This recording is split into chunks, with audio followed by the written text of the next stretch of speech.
Am I the a-hole for walking away from a house I have no equity or say in and stiffing my soon-to-be ex? Before we got married, my in-laws sat me down and explained that I was never going to be on any paperwork for the house they helped my fiancé purchase as a wedding gift.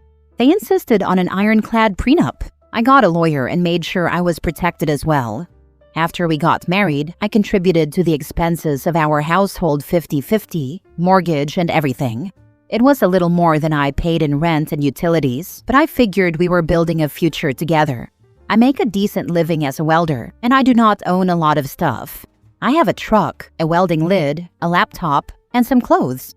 Before I met my wife, I lived at Airbnbs and all-inclusive resorts. I work 4 weeks on and get 2 weeks off. It didn't make sense to rent a house that could sit empty for a month at a time. I have helped my wife upgrade, renovate, and furnish the house. I'll give a simple example. We bought a very nice sectional. I paid for half up front by giving the money to my wife. She then bought it on her credit card to get the points.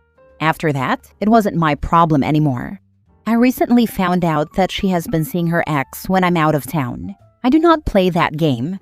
I will never compete for a woman, and I do not forgive cheating. So the last time I came home from work, I stayed at an Airbnb. I took the time to see a lawyer and initiated our divorce. When my time off was done, I went back to work. My next break is after the new year, and I will be going to an all-inclusive. Neither this last time nor from now on did I or will I be giving her any money. The problem is that she didn't use the money I gave her to pay down the mortgage or her credit card bill. She blew it on other stuff, so now she is in a bind. My money made her lifestyle possible. By just leaving and not engaging, she is kind of screwed. But there is nothing there for me anymore. We don't even have a dog like I wanted because she would have had to care for it while I was away. So all I left behind was a suit I only bought for our wedding, some gym clothes, and my dress shoes, once again for the wedding. She, her family, and her friends are all over me to help her during our divorce. I have no obligation to do so though, and after our divorce, even less so. I can literally live out of my suitcase and my backpack. My only living expense beyond housing is long-term parking for my truck. Even my mom seems to think I am screwing her over and punishing her too harshly. I personally can't believe my mom would take her side, but my parents' divorce was really antagonistic, and their inability to communicate led to both of them being much worse off than if they had cooperated and ended things amicably. Am I the a-hole? Now for the top comments. You are not the a-hole. She cheated. You're leaving. Up to her and her family if they want to deal with the consequences of her actions. Sucks for her, but actions have consequences. And her parents are the ones that made sure that she'd be on her own financially when they split. They just never foresaw that she'd screw it up for herself. The prenup works both ways. They kept him out of it and she faffoed. Not the a-hole, but I don't understand why friends and family are on her side when she is most likely cheating on you. That doesn't make sense. Not my problem anymore. Anyone that contacts me on her behalf I block, except my mom. Depending on how vocal your mother is, you may want to lower contact with her, or at least set boundaries about what you're willing to discuss. I'm out of town a month at a time, and when I'm off, I will go back to being on vacation. I already barely see her. Not the a-hole, and cancel Christmas with your mom, unless she stops playing a traitor. She's certainly old enough to know better. I'm not going to be back in town until January. I'm going to Belize, then back to work. Next story. Am I the a-hole for canceling a third date over a peanut allergy? A friend of mine set me up on a date with a coworker of hers. She said we were perfect for each other. Our first date was at a coffee shop, and then we arranged to meet up at a botanical garden the next week. While we were at the botanical garden, she told me about her peanut allergy, which she described as life-threatening. I told her that must be stressful, and she said it was. We arranged a lunch date for this week at the end of that date. After that date, I started thinking. I love peanuts and eat them all the time. I put peanut butter in or on a lot of stuff, including my dog's toys, which he drags all over my apartment, getting invisible peanut oil everywhere, I'm sure. I can't see a potential relationship with this woman ever progressing to a serious stage without me changing my diet and habits. At this point, we've only been on 2 dates, and I think it would be more respectful of her time not to go on a third. So I called her and told her I was sorry, but we needed to cancel. She asked if I wanted to reschedule, and I apologized, but said I didn't think we would work out long term. She asked why, and I was honest. I said I really liked peanuts and would be nervous about potentially harming her. She said there were a lot of safety precautions we could take to keep her safe, and I admitted I knew that, but didn't want to do them. She said wow, and told me I'm immature. I apologized again, but she hung up. She told my friend what happened, and my friend is confused by my reasoning. She said her coworkers said I'm a massive douche. I don't feel like I am. We only went on 2 dates. 2 dates don't imply any commitment. I asked her if she agrees I'm a douche. She said she's not sure, but that my logic is definitely weird. Do you guys agree? You like peanuts more than you like her. That's fine. It could have just as easily been reversed if she didn't like dogs and dropped you because you have a dog. And that's fine too. My son has a life-threatening allergy to cashews and pistachios. I pray that any future dates would gracefully bow out if they were not willing or able to remove those items from their life. Kissing someone after eating those foods can cause a reaction. You did the right thing, OP. I like your example. If someone found out I had a dog and then said they didn't want another date because they don't like dogs, I would be grateful. We wouldn't ever be able to live together, so why waste my time? Not the a-hole. You're not compatible. Exactly. That's exactly my mindset. There are no bad guys in incompatibility.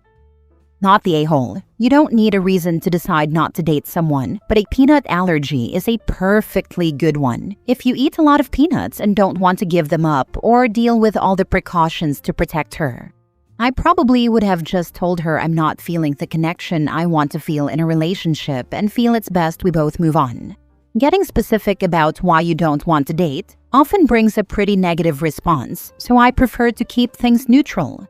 The truth is that some people don't take rejection well and will get butthurt no matter what you say. That makes sense. Thank you for the advice. I will keep it in mind for the future. Next story. Am I the a-hole for telling my menopausal wife that she looks like she's 50 years old? I'm 53 male and most likely the a-hole, and I think my 53-year-old wife is gorgeous. I think she looks more beautiful now than the day I married her. We've been privileged to have money, so we've been able to take care of our health. She's in good shape. She gets a lot of compliments. But the annoying thing is that recently she keeps putting down other women's looks behind their backs. She will pick at every perceived flaw. She talks about how she's more beautiful and looks younger than other women. I have told her it's not nice, but she says she's just being honest. As I said before, I think my wife is gorgeous. She also has wrinkles and age spots since she's 53. One day, my wife and I ran into a former colleague of mine who's a woman in her 30s. As soon as we got home, my wife was talking about how she's more beautiful and looks younger than the colleague. I told my wife that I think she's more beautiful than the colleague, but that she looks like a 50-year-old woman. My wife looked shattered. She started saying that she's going through menopause and that her body is breaking down. I told her I think she's beautiful and sexy. I tried to hug her, but she moved away. She asked why I would want to seduce an old woman. She then got angry and said, in a crude way, that maybe I'm having relations with my former colleague. Out of the blue, she said that maybe I'm having relations with a woman in her 20s. Then even more out of the blue, she said she's white and I'm not, so that's why she looks much older than me. I asked her where that came from. She started crying and said I'm shaming her for aging. She's been really upset ever since. Am I the a-hole? Not the a-hole. If she wants to compare to someone else and put other women down, she needs a dose of reality. The thing is, I didn't expect her to be so upset. I thought she would have understood that I wasn't saying she looks bad. Before this, on several occasions, I have told her that to me she looks more beautiful now than when I married her. Maybe I'm naive, but I thought she would be okay hearing that she looks 50. Your wife needs therapy. As soon as I finished reading the post, I thought, this woman needs a therapist and a healthcare provider that specializes in menopause stat. Yikes. OP is in a no-win situation. Welcome to the club. It passes. It just takes a while. Love, kindness, and time get you past menopause. Remember, it's worse for them than you can imagine. Next story. I got mad at my wife after she answered my hypothetical question, and I didn't like the answer. Am I the a-hole? Background. I 43 male work. She 39 female doesn't. I make over $200,000, so she doesn't really have to work. However, she came into the marriage with $40,000 in credit card debt, so I asked her to get a job just to pay her credit cards off, and then she could quit. As she was browsing job postings yesterday, she came across one where the upper end of the salary range was over $300,000, and she joked that she might be making more than me, maybe thinking that I would be insecure about it. On the contrary, I told her I would love that because we could then split the bills. She immediately said no. I thought she was joking, but she was not. I was caught off guard and pressed her on it and asked if she would really not contribute even if she were making more than me. She said she would contribute, but took issue with splitting 50-50, saying she would never do that, even if she made more than me. Keep in mind this is all hypothetical, and it's very unlikely she would make more than me, but it still bothered me and turned into a fight. I decided to drop it, but I woke up this morning and it's still kind of bothering me. Is it stupid for me to be upset about a hypothetical situation that is unlikely to ever happen? Like, am I doing the "would you still love me if I was a worm" thing? Am I the a-hole? Edit. These questions have come up repeatedly, so I'm answering here. Does she do the housework? No, I do most of it. She says I like it OCD level clean, so it's my responsibility. Does she do the cooking? No, we used to both cooks, but she doesn't like to cook anymore, so now it's just me. Although we get takeout a lot, so I'm not cooking every day. Do you have kids? No, not planning on kids either. How is it possible she has such a high credit line if she's unemployed? She had a job making about $100,000. She lost her job last year during mass layoffs at her company. She already had the credit cards. Why did she rack up so much debt? Was it medical bills? She got a pretty sweet severance package and lived off that for a while. She started freelancing, and I assumed she was making enough to squeak by. She wasn't. She covered the difference with her credit cards for almost a year. How did you not talk about this before? You mean, how did I not ask her if one day she made more than me, would we split the bills 50-50? It's a near impossibility that she would ever make more than me. It never crossed my mind to ask. This all started as a joke. Second edit. More frequently asked questions. Why would you marry her if you knew this? We've been together over 8 years and recently got married. She's had a job making decent money. She paid her own rent, bills, etc. She used to help with the cooking and cleaning, but that eventually stopped. What does she do all day? To be honest, I don't really want to get into that. This was supposed to be a question about getting upset over a hypothetical situation. I was worried I was being stupid for caring. It turned into something much bigger. What do you get out of the marriage? We've been together for a long time. We started dating when I was a broke grad student living with 3 roommates. I worked hard, got several promotions, and my salary kept rising. What I get out of the relationship is not measured in dollars or chores. It's about the love I have for her and the love I get from her.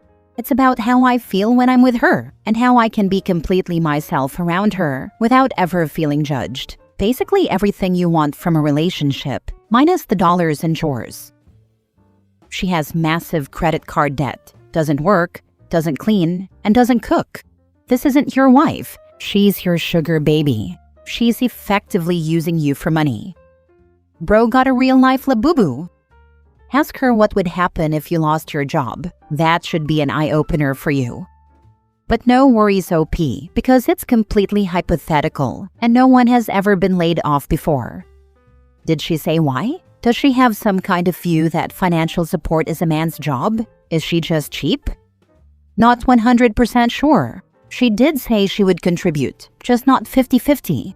So it feels like she has some level of "it's a man's job to provide." No, it's not weird that it bothers you even though it's hypothetical. It says something not nice about her bent of mind and/or character. OP, listen to people when they tell you who they are. No idea what that means for you from this little context, but eyes up. Last story. Would I be the a-hole for not giving my son's ex-girlfriend a ride back home from college for winter break?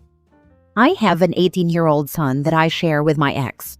My son just finished his first semester of college. He goes to my alma mater, which is on the other side of the country, United States, from where we live.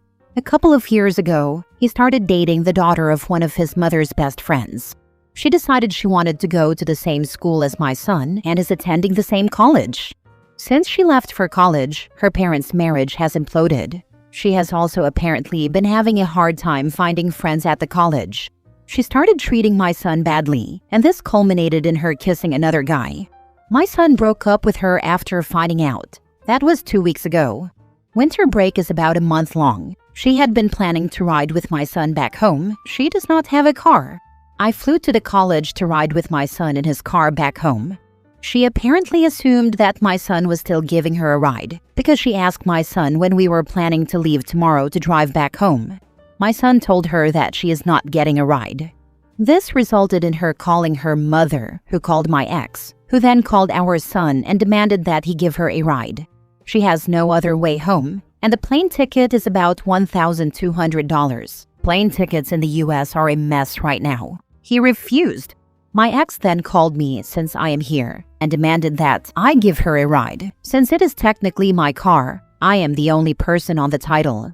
I told her I am going along with whatever our son wants to do. Apparently, this is causing all types of issues for my ex and the girl's parents as they try to figure out how to get her home. Am I the a-hole?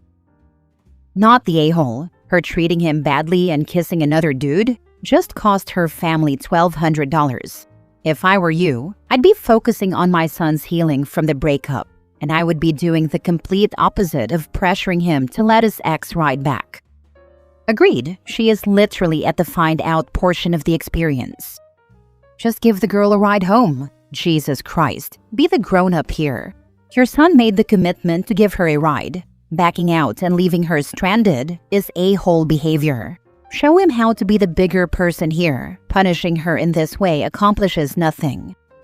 I do not think my son is being petty here. She treated my son like crap. I have read the text exchange between them in the month before he found out about the kiss. He breaks up with her and she never apologizes, blames him, and after the breakup uses his grandmother's death, my mom, who he was extremely close to, as a dig at him. He blocked her and she had to call from a friend's phone. The only reason I would even consider doing this is because her parents found out about the breakup for the first time a couple of days ago, and it is going to be difficult for them to get her home for Christmas. But this is not pettiness. If I thought it was, I would tell him to suck it up and we are taking her. She did not tell her parents either. I was apparently the only one of the 4 biological parents who even knew about the breakup until a couple of days ago.